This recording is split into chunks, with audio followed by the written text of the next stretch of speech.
आज आपण शुगरकेन या क्रॉपमधील तिसरा भाग अभ्यासणार आहोत की ज्यामध्ये important pest of sugarcane, important diseases of sugarcane, रटून management and जागरी preparation असे 4 युनिट पाहणार आहोत किंवा त्याचा अभ्यास करणार आहोत. प्रथम pest of sugarcane. Pest of sugarcane top shoot borer, stem borer, pyrilla, mealybugs, termites, woolly aphids आणि माइट्स अशा एकंदरीत 7 पेस्ट आपणास इथे दिसतील. त्यामध्ये महत्त्वाच्या ज्या आहेत, उदाहरणार्थ स्टेम बोरर याचा अर्थ खोडकिडा, पायरिला ही एक रस शोषून घेणारी कीड आहे, मिलीबग्स ज्याला आपण मराठीमध्ये पिट्या ढेकून किंवा पांढरे ढेकून म्हणतो, टर्माइट्स याचा अर्थ वाळवी, वुली ॲफिड्स याचा अर्थ लोकरी मावा, माइट्स याचा अर्थ रस शोषणारीच कीड आहे, त्यालाही आपण एक प्रकारचा ढेकून असं आपण म्हणू शकतो. आता प्रथम आपण पहिली महत्त्वाची जी पेस्ट आहे या 7 पैकी ती आहे शुगरकेन स्टेम बोरर.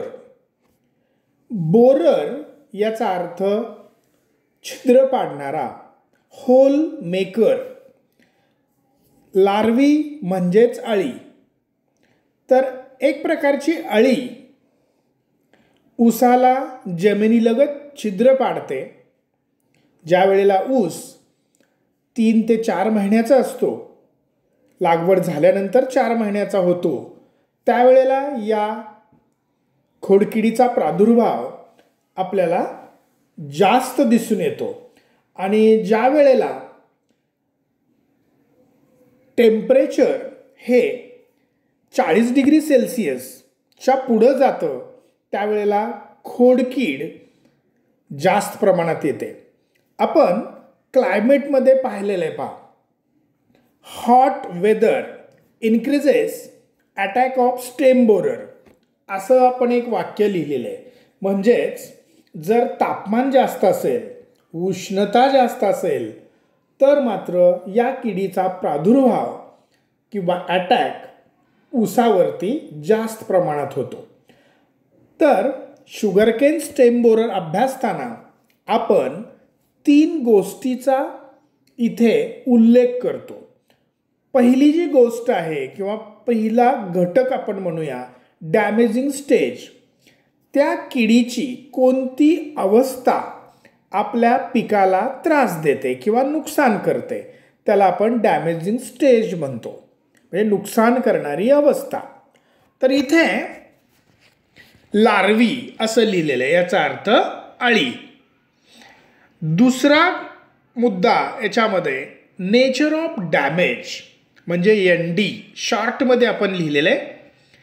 ND की नुकसान कशा प्रकारे होतं, त्याला nature of damage.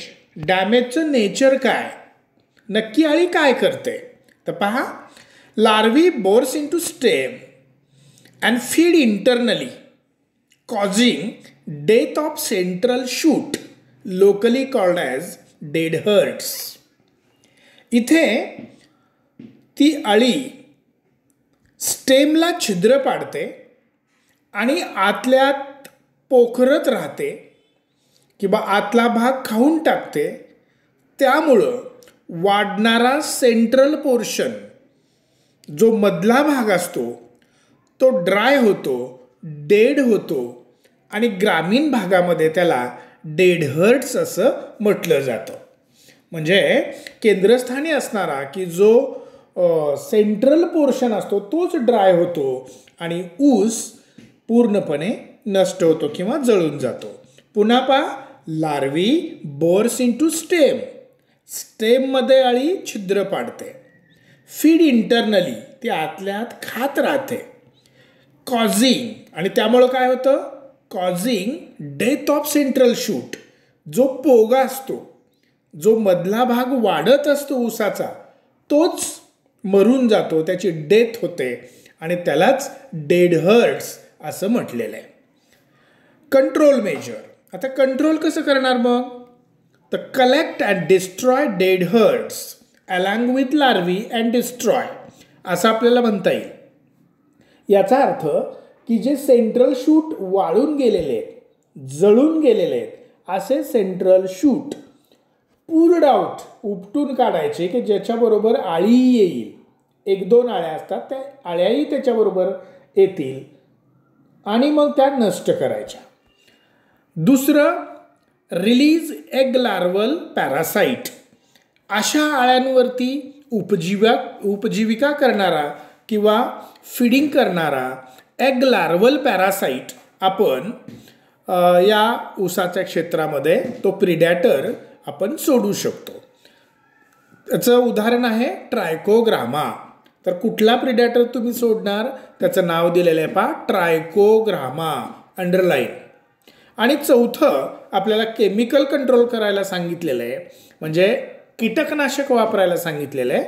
Spray endosulfan और मॅलॅथिऑन. एंडोसल्फान वापरा किंवा मॅलॅथिऑन वापरा.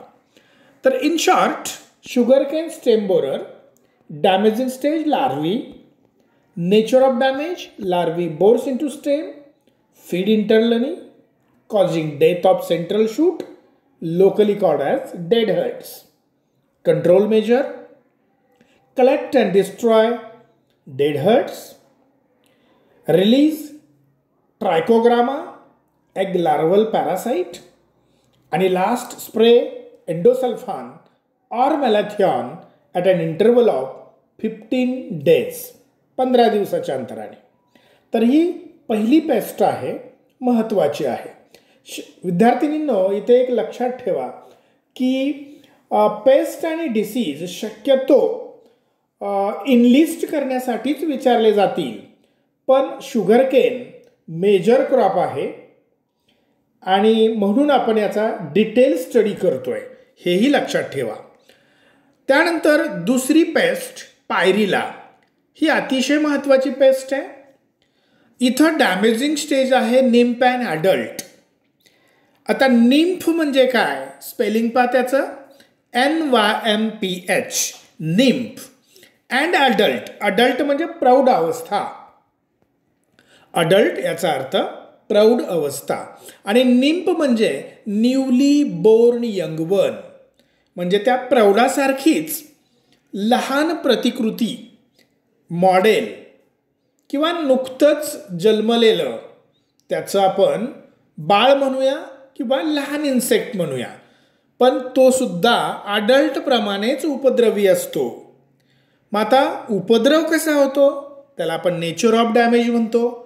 तर नेचर ऑफ डॅमेज काय आहे पहा, निम्फ अँड अडल्ट म्हणजे दोघंही, निम्फ आणि अडल्ट, सक दी सेल्सॅप फ्रॉम लीव्ज अँड स्टेम. पहा इथं सकिंग पेस्ट आहे, रस शोषणारी कीड आहे. तर हे दोघं मिळून काय करतात, दोघं म्हणजे कोण, निम्फ अँड अडल्ट, ते रस शोषून घेतात. कशामधून, पानांमधून आणि खोडांमधून.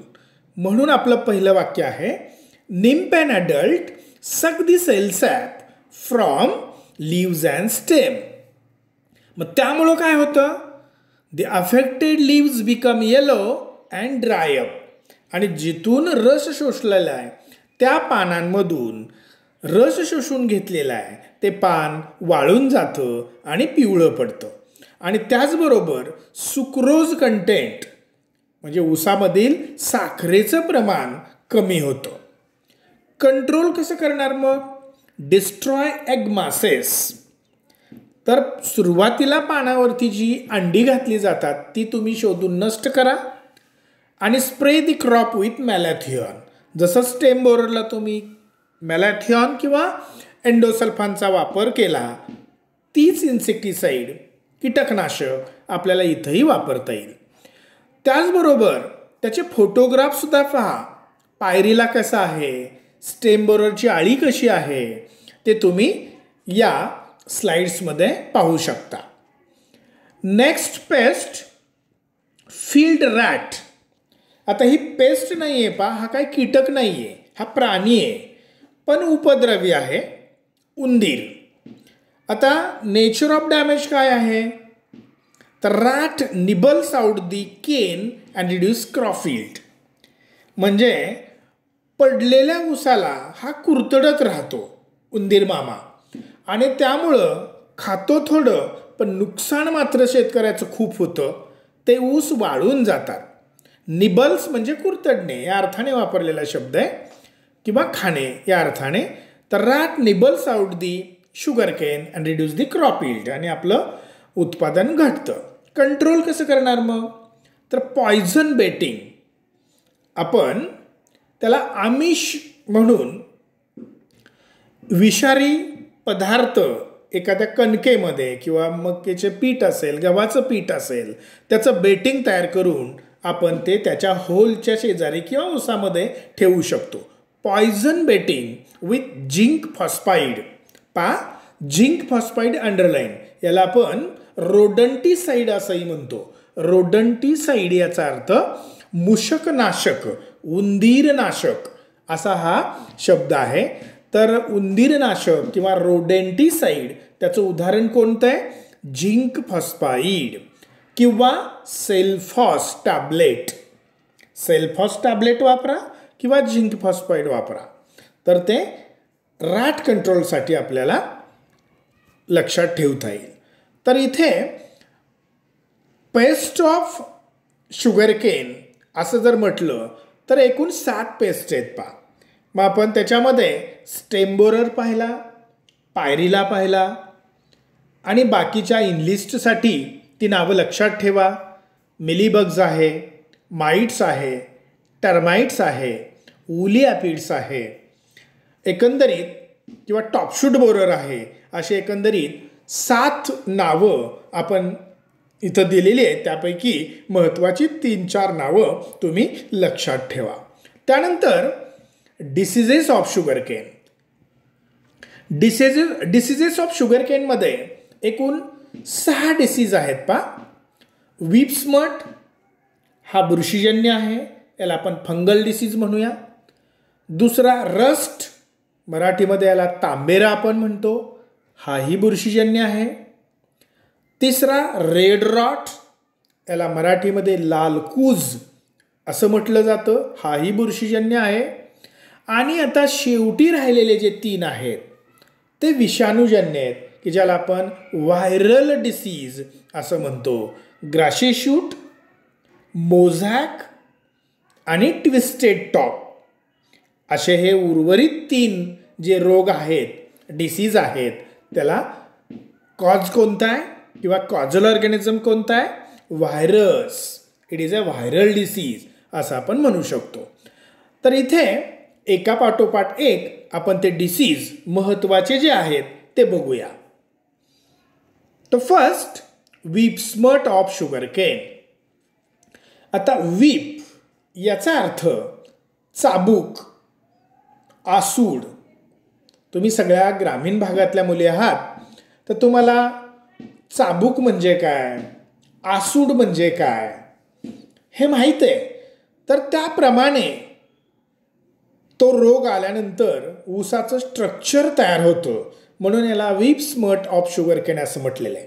स्मट याचा अर्थ एखादा भाग काळा पडणं किंवा त्याला आपण कानी असं म्हणतो, किंवा याला मराठीमध्ये विप स्मटला चाबूक कानी असंही म्हटलं जातं. तर पहा, त्याचं फोटोग्राफ्स तुम्हाला इथं दिलेला आहे, तो तुम्ही त्याचं निरीक्षण करा आणि कशा प्रकारे ते विप्समट आहे ते तुम्हाला लक्षात येईल. आता इथे कॉझल ऑर्गॅनिझम म्हणजे की नक्की कॉज कशाचा आहे किंवा कशामुळे होतो, whether it is viral disease, fungal disease or bacterial. तर इथं काय लिहिलेलं आहे पहा, it is a fungal disease. हा बुरशीजन्य रोग आहे. सिम्पटम्स म्हणजे लक्षणं. लक्षणं काय दिसतात त्या प्लांटवरती हा रोग आल्यानंतर पहा, long black weep like structure is produced from the apex of the sugar cane without internode formation. तर इथे त्या ऊसामधून इंटरनोड फॉर्म न होता, म्हणजे ऊसाची टिपरी तयार न होता, ती पेर तयार न होता, त्यामधून एक चाबकासारखा काळ्या कलरचा आणि वरून सिल्व्हरी आवरण असणारा एक लांबलचक असा भाग निर्माण होतो. तो तुम्हाला फोटोग्राफ्समध्ये दिसतोय की ज्याला आपण long black whip like structure असं म्हटलेलं आहे. तर ते प्रोड्यूस होतं कुठून? Apex of the sugar cane without internode formation. हे लक्षात ठेवा. आणि दुसरं वाक्य दिलेलं आहे, it is covered by powdery mass of fungal spores. तर हा जो विप लाईक स्ट्रक्चर आहे, हे जे लांबलचक असं स्ट्रक्चर तुम्हाला दिसते, ते जर हातामध्ये घेऊन आपण ब्रेक केलं, मोडलं, तोडलं, तर त्याच्यामधून काळी पावडर बाहेर पडते पा. आणि ती काळी पावडर म्हणजेच फंगल स्पोर्स असतात. त्या बुरशीचे ते बीजाणू आहेत.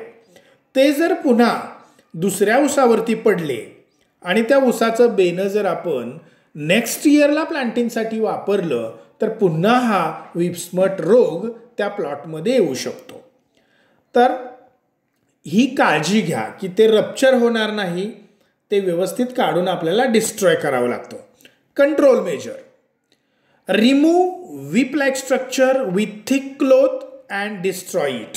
काय म्हटलेलं आहे पहा, एक जाडसर कापड घ्या आणि ते जे विप लाईक स्ट्रक्चर तुम्हाला फोटोग्राफ्समध्ये दिसतंय, तर ते रिमूव्ह करा आणि नष्ट करा.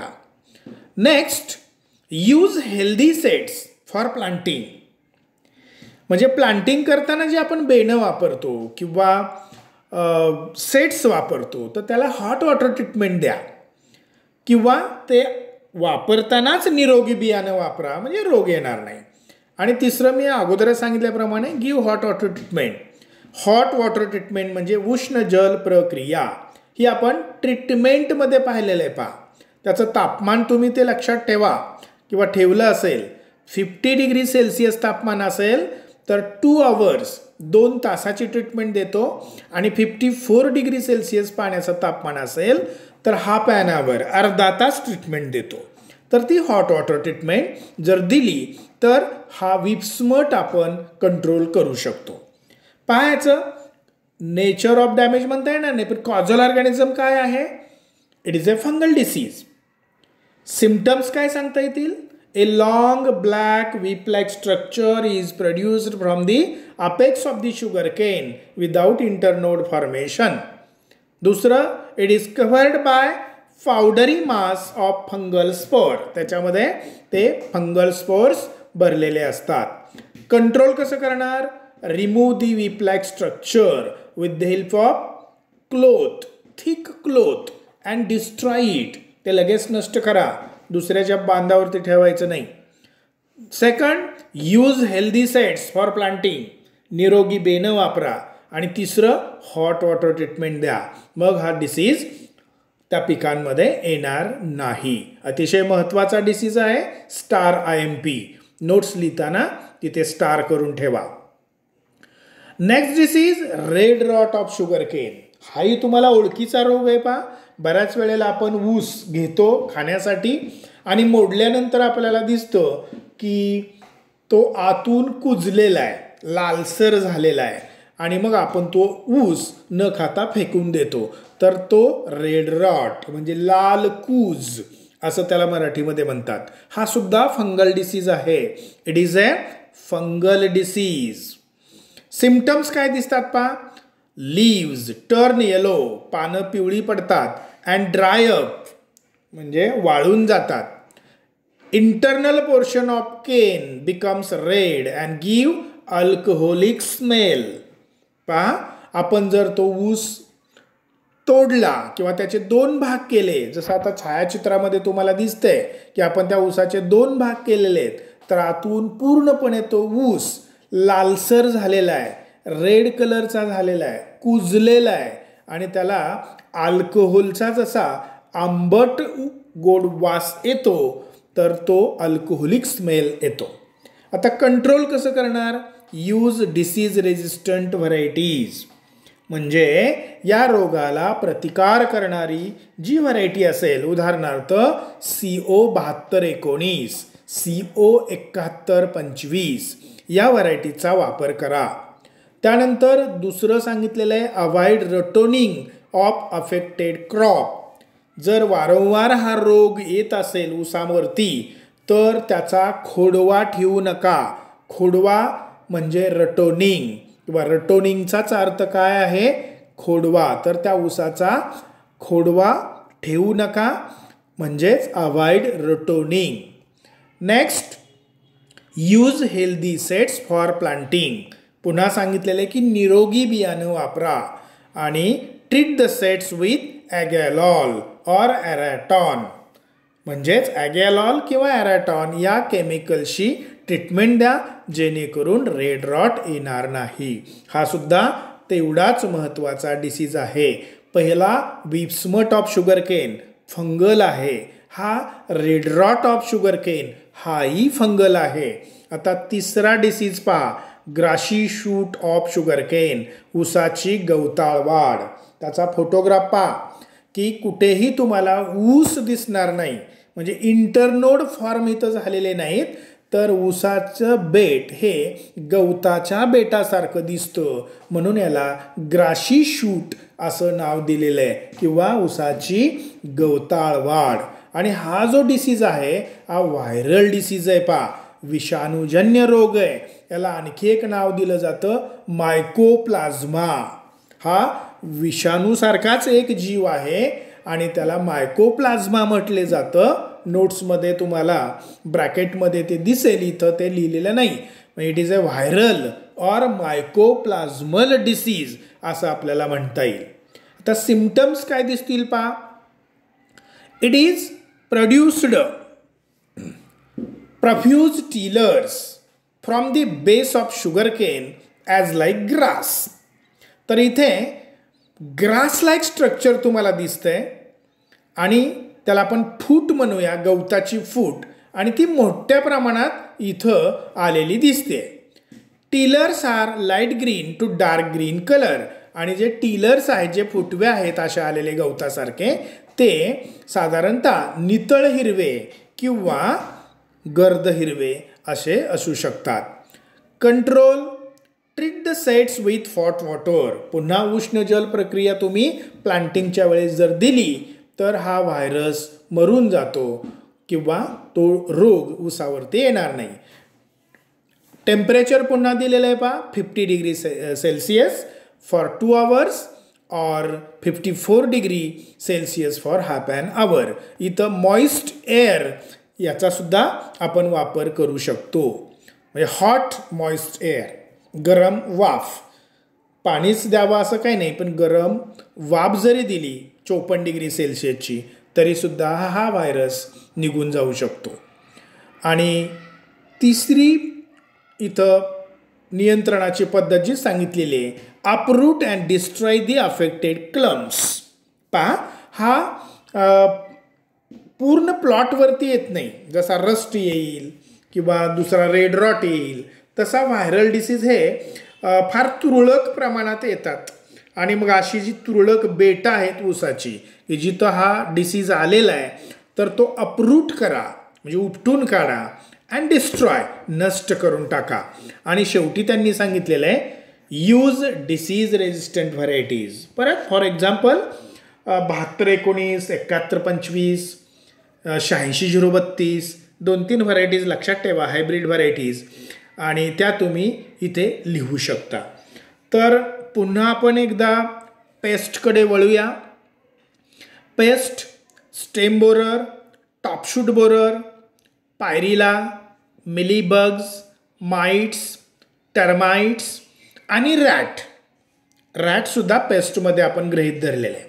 डिसिजेसमध्ये whip smut, red rot, grassy shoot हे 3 डिसीज.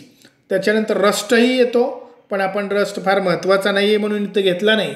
पण विप्समट फंगल आहे, रेड रॉट फंगल आहे आणि ग्राशी शूट मात्र व्हायरल किंवा मायकोप्लाझ्मल डिसीज आहे असं आपण म्हणू शकतो. Next third unit. आता युनिट का आपण म्हणतोय, इथे मी अगोदरच म्हणजे लेक्चर सुरू व्हायच्या अगोदर मी तुम्हाला सांगितलं की 4 युनिट आहेत. 4 युनिट याचा अर्थ पॅराग्राफ्स म्हणूया किंवा भाग म्हणूया. तर पहिला डिसीज पेस्टचा सांगितला तुम्हाला, दुसरा डिसीजचा झाला आणि तिसरा रटोनिंग. याच्यावरती शॉर्ट नोट येऊ शकते 3 मार्क 4 मार्कासाठी. महत्त्वाचं आहे, ही संकल्पना समजावून घ्या. सुरुवातीला आपण त्याची डेफिनेशन बघूया. रटोनिंग याचा अर्थ खोडवा. म्हणजे तुम्हाला माहीत असेल, सुरू ऊस असेल, प्रिसिजनल असेल किंवा अडसाली ऊस असेल, हार्वेस्टिंग केल्यानंतर किंवा ऊस फॅक्टरीला किंवा कारखान्याला गेल्यानंतर शेतकरी पुन्हा त्याचं ऊसाचं रिप्लांटिंग करत नाही, तर राहिलेल्या खोडक्यामार्फत ऊस परत स्प्राऊट होतो किंवा उगवून येतो आणि त्याचंच पीक आपण घेतो, त्याला आपण खोडवा म्हणतो किंवा रटोनिंग. इंग्लिशमध्ये काय म्हणायचं, रटून क्रॉप, RATOON. रटून याचा अर्थ खोडवा. आणि मग हे जे पीक आहे हे कशापासून आपल्याला मिळतं, तर स्टबल्सपासून, खोडक्यापासून. त्या स्प्राऊट होतात आणि मग आपल्याला पुन्हा त्या 12 महिने आपण ते जर पीक वाढवलं तर ते रटून क्रॉप म्हणून आपण ते पीक कारखान्याला पाठवू शकतो आणि आपल्याला त्याचं उत्पादनसुद्धा जवळपास सुरू शुगर केनप्रमाणे थोडंसं कमी येईल पण मिळू शकतो. तर डायरेक्ट आपण त्याची डेफिनेशन बघूया. Ratooning is the practice of allowing stubbles of previously harvested crop to sprout and grow to raise a new crop. काय म्हटलेलं आहे पहा, it is a practice of allowing stubbles. Stubbles म्हणजे खोडक्या, त्याला आपण अलाव करतोय. तर स्टबल्स कुठले आहेत, ऑफ प्रिव्हियस क्रॉप म्हणजे पूर्वीचं जे शुगर केन घेतलेलं आहे ते स्प्राऊट होतं. म्हणजे allow stubble to sprout and give new crop असं म्हटलेलं आहे. तर रटोनिंगची डेफिनेशन लक्षात ठेवा. It is a practice of allowing stubbles to sprout and give new crop असं जरी म्हटलं तरी चालेल. आता इम्पॉर्टन्स ऑफ रटोनिंग याचा अर्थ का म्हणजे महत्त्वाचं काय आहे रटोनिंग, की कशासाठी आपण दुसरं ते कट केलेल्या पिकापासून रटून वाढवायचा. तर पहा, त्याचे काही फायदे आहेत, त्याचे काही ॲडव्हान्टेजेस आहेत, त्याचे काही मेरिट्स आहेत. 3 शब्द येऊ शकतात. Importance of ratooning, advantages of ratooning, merits of ratooning. Ratooning याचा अर्थ खोडवा. तर पहिला फायदा किंवा ॲडव्हान्टेज काय आहे पहा, ratooning save cost on preparatory tillage. आता इथे आपल्याला पुन्हा रिजेस अँड फरो तयार करावे लागत नाहीत, बेनं विकत घ्यावं लागत नाही, बेनं म्हणजे त्याचं प्लांटिंग आपलं वाचतं. म्हणजे हा जो अगोदरचा खर्च आहे लागवडीचा किंवा पूर्व मशागतीचा तो पूर्णपणे वाचला जातो. It saves cost of preparatory tillage. Second, it saves cost of seed material and planting of canes. म्हणजे पूर्व मशागतीचा म्हणजे प्लाविंग आलं, हॅरोईंग आलं, ॲडिशन ऑफ FYM आलं, तर ह्याचा खर्च वाचतोच. त्याचबरोबर सीड मटेरियल जे आपण सिलेक्शन ऑफ सेट्समध्ये पाहिलं की असे सेट्स सिलेक्ट करा, 25,000 ते 30,000 सेट्स आणा, त्याचा खर्च वाचला जातो आणि लागवडीचा खर्चसुद्धा वाचतो. म्हणजे पहिले जे 2 वाक्य आहेत ते आपल्याला सारांश रूपाने असं सांगता येईल, इट सेव कॉस्ट म्हणजे खर्च वाचवतो. तिसरं, it gets an advantage of residual manure आता रेसिड्युअल मॅन्युअर याचा अर्थ काय, तर पूर्वीचं जे आपण पीक ऊसाचं घेतलेलं होतं, समजा अडसाली क्रॉप असेल तर त्याला 50 टन आपण FYM टाकलेलं होतं. परत आपण मॅन्युअरच्या टेबलकडे जातोय. FYM 50 टन, 450 किलो नायट्रोजन घातलेला होता. त्यानंतर 170 आपण P आणि K तिथं टाकलेलं होतं. तर हे एवढं जे टाकलेलं आहे ते जमिनीमध्ये काही प्रमाणात तिथं राहतं आणि त्या न्यूट्रिएंटचा किंवा त्या फर्टिलायझरचा, त्या मॅन्युअरचा उपयोग आपल्या ह्या रटून क्रॉपला होतो. म्हणून असं म्हटलेलं आहे, it gets advantage of residual manure. पूर्वी घातलेल्या खताचा काही अंश जमिनीमध्ये राहतो आणि त्याचा फायदा आपल्या रटून क्रॉपला होतो. In all it saves 25% expenditure as compare to planted cane. म्हणजे लागवड केलेल्या ऊसापेक्षा 25% खर्च आपला हा खोडवा वाचवतो. इन ऑल म्हणजे सारांश रूपाने आपण म्हटलेलं आहे 20 to 25% कॉस्ट आपली इथं वाचली जाते. आणि last, it also give good yield. हा रटून क्रॉपचा जो काही आपण प्रोग्राम राबवतो तो जर व्यवस्थित राबवला ॲज प्लांटेड केन, म्हणजे ऊस आपण जर लावला आणि त्याचं जसं व्यवस्थापन आपण करतो तसंच खोडव्याचं व्यवस्थापन केलं, तशीच काळजी आपण घेतली, तर हा रटूनचा ऊसाचा जो प्रकार आहे तो सुद्धा आपल्याला तेवढ्याच पद्धतीने अपेक्षित उत्पादन देऊ शकतो. तर इथं इम्पॉर्टन्स ऑफ रटूनिंग काय काय सांगितलं आहे पहा. Ratoon save cost of preparatory tillage. It save cost, खर्च वाचवला जातो प्रिपरेटरी टिलेजचा. Second, save cost on planting material and planting of canes. लागवडीचा खर्च वाचला जातो. Get advantage of residual manure. पूर्वी टाकलेल्या खताचा याला उपयोग होतो. इन ऑल सारांश रूपाने it saves 25% expenditure as compare to planted cane. आणि शेवटी सांगितलेले it gives good yield as like planted cane. म्हणजे लागवड केलेल्या ऊसाप्रमाणेच हा ऊससुद्धा आपल्याला चांगल्या प्रकारचं उत्पादन देऊ शकतो. IMP 2 मार्कासाठी हे विचारलं जाऊ शकतं. Next, management of रटून. तर एखादं जर रटून क्रॉप ठेवलं किंवा आपण कारखान्याला ऊस गेलेल्याने आपण ठरवलं की हे पीक आता आपण काढून टाकायचं नाही, ह्याचा खोडवा आपण धरूया, तर मग त्याची जी प्रोसिजर आहे, म्हणजे तुम्ही इंटरकल्टिवेशन कसं करणार, फर्टिलायझर डोस तुम्ही किती वापरणार, याप्रमाणे 1 by 1 आपण त्याची चर्चा करूया किंवा रटून मॅनेजमेंट कशा प्रकारे केलं जातं हे बघूया. First, the sugar cane should be harvested close to the ground level. ज्याचा खोडवा ठेवायचा आहे असं क्रॉप अगदी क्लिअर ग्राउंड लेवलला हार्वेस्ट झालं पाहिजे. Second, all trash and dried cane should be removed after harvesting. आणि मग ऊस कारखान्याला गेल्यानंतर तो प्लॉट, त्यातलं पाचट राहिलेले शुगर केन किंवा काही टॉप पोर्शन किंवा काही अलग विलग झालेले स्टबल्स हे सगळे रिमूव्ह केले पाहिजे. तिसरं वाक्य, the irrigation is withhold for period of 4 to 6 weeks. खोडवा ठेवायचा असेल तर त्या प्लॉटला 4 ते 6 आठवडे तुम्ही पाणी देऊ नका. विथ होल्ड द इरिगेशन असं म्हटलेलं आहे पहा. विथ होल्ड म्हणजे विथ होल्डिंग ऑफ इरिगेशन म्हणजे पाणी थांबवणं. ड्युरेशन किती आहे? 4 to 6 weeks after harvesting of the crop. Harvest झाल्यानंतर 6 आठवडे तुम्ही त्या प्लॉटला पाणी द्यायचं नाही. Fourth, the emerging shoots and stubbles should be cut close to the ground level for uniform stand of the crop.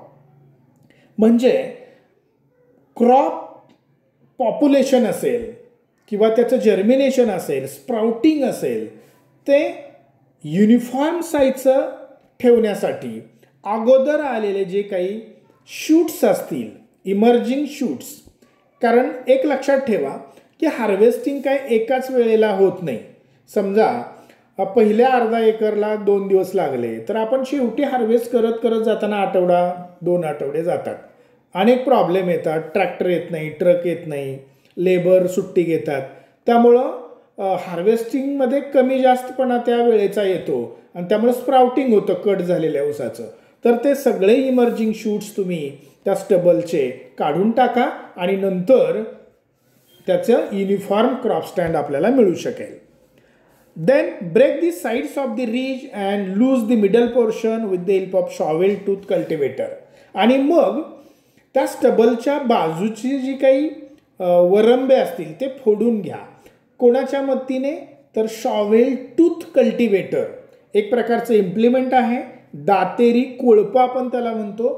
त्यांनी तो ऊस फोडून घ्या, म्हणजे त्याच्या बगला फोडणे असं म्हणतो आपण, की जिथं स्टबल्स आहेत त्याच्या दोन्ही बाजू लूज करून आपल्याला घ्यावे लागतील. Next, apply fertiliser dose. आता पहा, जसा सुरू शुगर केनचा सिजनलचा जो डोस आहे नायट्रोजन, फॉस्फरस आणि पोटॅशियमचा, तोच इथे आपल्याला वापरला आहे. 250 kg nitrogen plus 125 kg phosphorus plus 125 kg potash per hectare, म्हणजे 250, 125, 125 नायट्रोजन, फॉस्फरस आणि पोटॅशियम पर हेक्टर रिस्पेक्टिव्हली एवढा डोस, की जो सुरूचा आहे तोच डोस आपण रटूनसाठी वापरू शकतो. Then first irrigation is given 6 weeks after the harvest of the previous crop.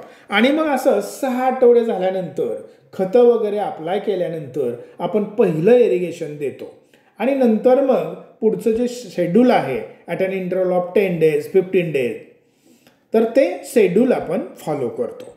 Next, intercultivation and earthing up operations are similar as planted cane. आणि आपण पूर्वीचं जे काही इंटरकल्टिवेशन प्लांटेड केनचं, लागवडीत केलेल्या शुगर केनचं केलेलं आहे, त्याच प्रकारे आपल्याला रटूनचं करावं लागतं. आणि जे यील्ड आहे, अडसाली रटून जर तुम्ही ठेवलेलं असेल तर त्याचं उत्पादन आहे ते सुरू शुगर केनपेक्षा, म्हणजे प्लांटेड केनपेक्षा सुद्धा जास्त येतं असं आपल्याला म्हणता येईल. तर साधारणपणे प्रोसिजर फक्त लक्षात ठेवा, हेही परीक्षेमध्ये येऊ शकतं.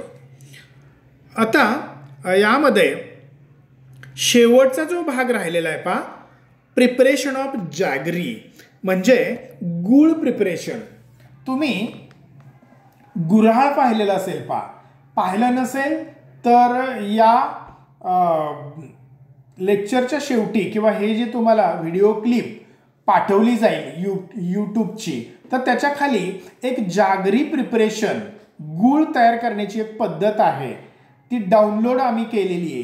ती तुम्हाला पाहता येईल की साधारणतः की ऊसापासून कशा प्रकारे गूळ बनवला जातो त्याची प्रोसिजर तुम्हाला व्हिडिओ मार्फत दिली जाईल. तर ही जी संकल्पना आहे प्रिपरेशन ऑफ जॅगरी, म्हणजे गूळ तयार करणं, हे तुम्हाला क्लिअर होईल. तर इथे लक्षात ठेवा की एकूण जॅगरी प्रिपरेशनमध्ये 4 ते 5 स्टेजेस आहेत पहा. हे स्लाइड पाहण्याच्या अगोदर नीट ऐका.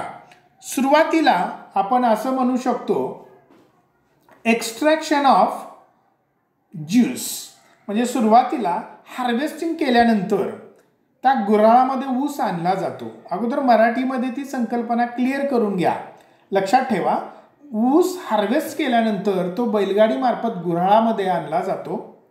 गुऱ्हाळ म्हणजे एक प्रकारचं मोठी भट्टी असते, त्याच्यावरती 1000 लिटरचं एक लोखंडी कढई ठेवलेली असते आणि ती भट्टी किंवा फर्नेस आपण त्याला म्हणतो, ते पेटवलं जातं. मग त्याच्यामध्ये इंधन म्हणून लाकड वापरलं जातं, ऊसाचा चोथा वापरला जातो, भुसा वापरला जातो, काही काही वेळेला अनेक प्रकारचं सरपण त्याच्यामध्ये टाकलं जातं आणि तो गुऱ्हाळाचं कामकाज चालतं. तर इथं एक्स्ट्रॅक्शन ऑफ ज्यूस करताना आपल्याला रिक्वायर्ड कपॅसिटीचे क्रशर लागतात. ते इलेक्ट्रिसिटीने चालवले जातात किंवा डिझेल इंजिन वापरून चालवले जातात. तर सुरुवातीला तो ज्यूस किंवा रस एक्स्ट्रॅक्ट केला जातो. दुसरं पहा, तो एक्स्ट्रॅक्ट केलेला ज्यूस असेल तो ट्रान्सफर केला जातो. म्हणजे दुसरी जी स्टेप आहे ते ट्रान्सफर ऑफ ज्यूस. ते कुठं ट्रान्सफर करायचा, तर त्या बॉइलिंग पॅनमध्ये. ती कढई असते, 2000 लिटरची असते, 1500 लिटरची असते, 1000 लिटरची असते, कुठली का असे ना. त्या कढईमध्ये आपण तो ज्यूस ॲड करतो आणि मग हिटिंग चालू होतं. म्हणजे त्याला आपण तापवतो. तापवत असताना त्याचं क्लॅरिफिकेशन करावं लागतं. क्लॅरिफिकेशन म्हणजे शुद्धीकरण. त्याला इंग्लिशमध्ये प्युरिफिकेशन असंही म्हणतात.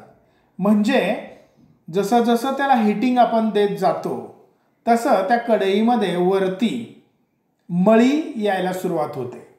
म्हणजे काही इम्प्युरिटीज त्या रसामध्ये असतील त्या वरती तरंगायला सुरुवात होते आणि त्या आपण बाजूला काढून घेऊ शकतो. त्याला म्हणायचं क्लॅरिफिकेशन किंवा प्युरिफिकेशन किंवा शुद्धीकरण. तर पहिल्या शुद्धीकरणाच्या स्टेपमध्ये आपण बेंडी म्युसिलेज, शब्द नीट लक्षात ठेवा. बेंडी म्युसिलेज याचा अर्थ तुम्ही भेंडी कट केल्यानंतर जो चिकट पदार्थ बाहेर येतो त्याला म्युसिलेज असं म्हणतात. तर त्या रसामध्ये ते टाकलं जातं किंवा ग्राउंडनट प्लांटचा वापर केला जातो किंवा आपल्याला साधारणतः कॅस्टर सीड, एरंडी जी असते त्या बियासुद्धा वापरल्या जातात. याला व्हिजिटेबल क्लॅरिफिकंट्स असं म्हटलं जातं. व्हिजिटेबल क्लॅरिफिकंट्स. 3 नावं मी कोणती घेतली व्हिजिटेबल क्लॅरिफिकंट्समध्ये? भेंडी म्युसिलेज, ग्राउंडनट सीड किंवा कॅस्टर सीड यापैकी एकाचा वापर करतात की जेणेकरून रसामध्ये असणाऱ्या इम्प्युरिटीज, आपण त्याला मळी म्हणतो, ती अलग होते आणि आपल्याला ती वरती तरंगताना दिसते. आपण ती पळीने किंवा एका मोठ्या लॉंग लॅडर हँडल आपण म्हणतो, तर त्या चमच्याने किंवा त्या एक प्रकारच्या लॅडलने ते आपण बाहेर काढू शकतो. त्यानंतर केमिकल क्लॅरिफिकंट्स म्हणून दुसरी स्टेज येते. त्याच्यामध्ये आपण सिंगल सुपर फॉस्फेटचा वापर करतो. पहा, खत आहे हे SSP, फॉस्फॅटिक फर्टिलायझर आहे. तर ते गुळामध्ये टाकलं जातं की जेणेकरून पुन्हा त्याच्यामध्ये जर काही इम्प्युरिटीज राहिल्या असतील तर त्या बाजूला निघून जाव्यात. लक्षात आलं? पहिली स्टेज होती एक्स्ट्रॅक्ट करायचा ज्यूस, दुसरी स्टेज होती ट्रान्सफर करायचा, तिसरी स्टेज होती क्लॅरिफिकेशन. त्या क्लॅरिफिकेशनमध्ये पहिल्यांदा व्हिजिटेबल क्लॅरिफिकंट्स वापरले. मग भेंडी म्युसिलेज वापरा, ग्राउंडनट सीड वापरा, कॅस्टर सीड वापरा. आणि आणखी इम्प्युरिटीज जर काढायच्या असतील तर सिंगल सुपर फॉस्फेटचा वापर करा की ज्याला आपण केमिकल क्लॅरिफिकंट्स म्हणतो. त्यानंतर चौथी स्टेज की परत आपण सतत तो बॉईल करत राहतो ज्यूस आणि त्याला ठराविक स्ट्रायकिंग टेम्परेचर येईपर्यंत ते तापवतच राहतो. मग ते स्ट्रायकिंग पॉईंट टेम्परेचर साधारणतः 118 पासून 126 डिग्री सेल्सिअसपर्यंत ते असू शकतं की ज्या वेळेला तो गूळ तयार होत आलेला असतो, सेमी सॉलिड मासमध्ये त्याचं रूपांतर होत असतं. आणि शेवटी आपण त्याला म्हणूया की कुलिंग अँड मोल्डिंग ऑफ गूळ. तर असा तो त्या पॅनमध्ये किंवा कढईमध्ये तयार झालेला जो गूळ आहे तो कूल करायचा आणि बकेटमध्ये तो ओतायचा आणि नंतर त्याच्या ढेपा तयार होतात. मग ती बकेट 5 किलोची असेल तर 5 किलोची ढेप तयार होईल, ती बकेट 2 किलोची असेल तर 2 किलोची ढेप तयार होईल. त्याप्रमाणे आपण त्याचे साईज आणि शेपनुसार ढेपा बनवतो आणि मार्केटला नेतो. हे साधारणतः तुम्हाला त्याची प्रोसिजर मराठीमध्ये मी सांगितली. आता पहा, 1 बाय 1 इथे आपण बघूया. प्रिपरेशन ऑफ जागरी, त्याला मराठीमध्ये गूळ म्हटलेलं आहे. फर्स्ट स्टेज किंवा first line, jaggery prepared by carrying number of operations as given below. खाली तुम्हाला ते ऑपरेशन्स दिलेले आहेत किंवा ज्या क्रिया दिलेल्या आहेत त्या आपण बघूया. First, iron crusher operated by electric motor are used and cane is crushed to obtain juice. तुम्हाला मी अगोदरच सांगितलं होतं की रिक्वायर्ड कॅपॅसिटीचे क्रशर आपण वापरतो की जेणेकरून आपल्याला त्या ऊसापासून ज्यूस एक्स्ट्रॅक्ट करावा लागेल किंवा रस काढावा लागेल. The juice is then filtered through wire gauze and transferred into boiling pan. तर तो एक्स्ट्रॅक्ट केलेला जो ज्यूस आहे किंवा रस आहे तो फिल्टर करा आणि कुठे ट्रान्सफर करा? त्या बॉइलिंग पॅनवरती, म्हणजे कढईमध्ये. मग ती 1000 लिटरची असेल किंवा 2000 लिटरची असेल. Next, the juice should be boiled within period of 6 hours after extraction. म्हणजे एक्स्ट्रॅक्ट केल्यानंतर तो कढईमध्ये बॉइलिंगसाठी पाठवला जावा. कधी? 6 तासाच्या अगोदर. या अर्थाने तो शब्द इथं वापरलेला आहे. Period within 6 hours after its extraction. Next, suspended impurities are removed by first heating. म्हणजे आपण लगेच फर्नेस चालू करतो, हिटिंग चालू करतो आणि वरती तरंगणाऱ्या इम्प्युरिटीज, हा क्लॅरिफिकेशनचा भाग आला, प्युरिफिकेशनचा भाग आला. पहा, suspended impurities are removed first heating for a period of 30 to 35 minutes. म्हणजे 30-35 मिनिट झाल्यानंतर हिटिंग दिल्यानंतर आपल्याला या इम्प्युरिटीज त्यातून काढाव्या लागतील. The scum is removed by long handled perforated ladle. छिद्र असलेल्या लॅडल किंवा चमच्यातून ती स्कम म्हणजे मळी आपण रिमूव्ह करू शकतो. Bagasse, trash or cotton stalks are used for fuel. म्हणजे तुम्ही भुसा वापरू शकता, ट्रॅश म्हणजे पाचट वापरू शकता, लाकडं वापरू शकता, काही भागामध्ये तर रबराचे टायरसुद्धा वापरतात. ती चुकीची पद्धत आहे, पण टायरसुद्धा वापरतात पहा इंधन म्हणून, तर ते चुकीचं आहे. तर इथे बगॅस, ट्रॅश आणि कॉटन स्टॉक म्हणजेच पळाटी आपण म्हणतो, तुराटे असतील त्याचा वापर आपण फ्युएल म्हणून करू शकतो. The juice in the course of heating is freed of all impurities by using बेंडी म्युसिलेज.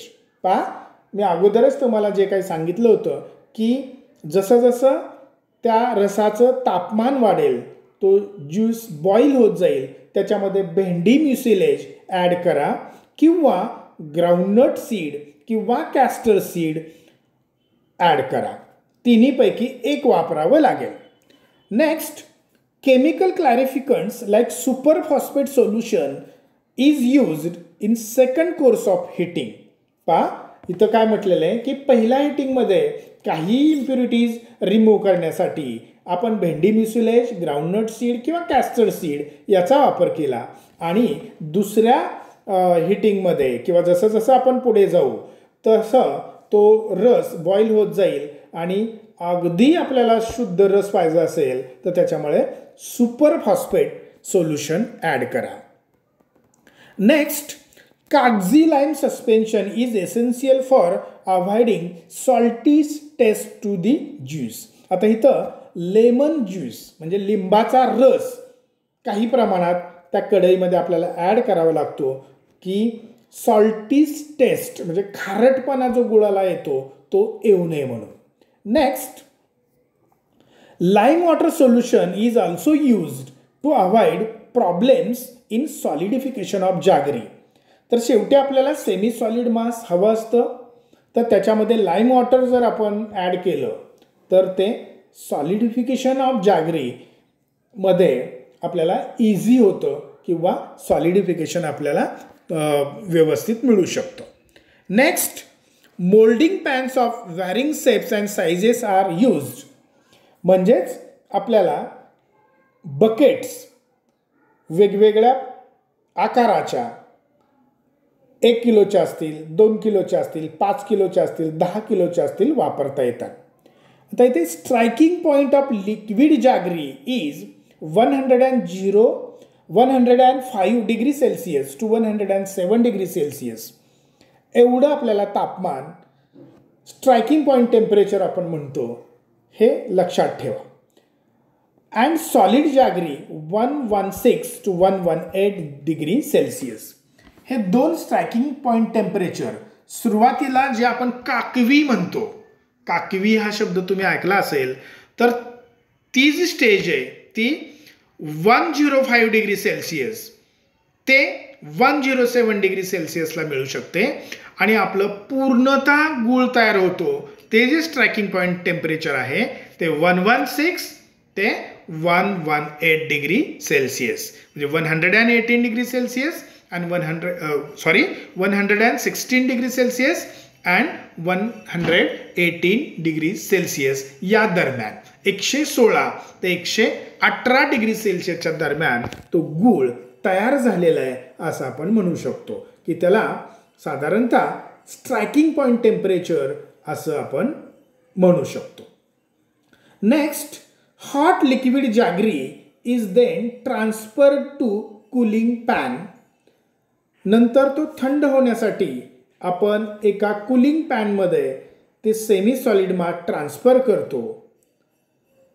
आणि शेवटची जी स्टेज असते कूलिंग अँड मोल्डिंग ऑफ गूळ, तर तिथे असं सेमी सॉलिड मास पुढं काय होतंय पहा, it is poured in bucket किंवा त्याला आपण मोल्डिंग पॅन्स म्हणतो, व्हॅरिंग शेप्स अँड साइजेस, वेगवेगळ्या आकाराच्या, त्याच्यामध्ये ते पोर करतो. आणि अशा तऱ्हेने आपल्याला ऊसापासून गूळ तयार करायची जी कृती आहे ती मिळू शकते, किंवा आपण त्याचा आता जस्ट अभ्यास केला.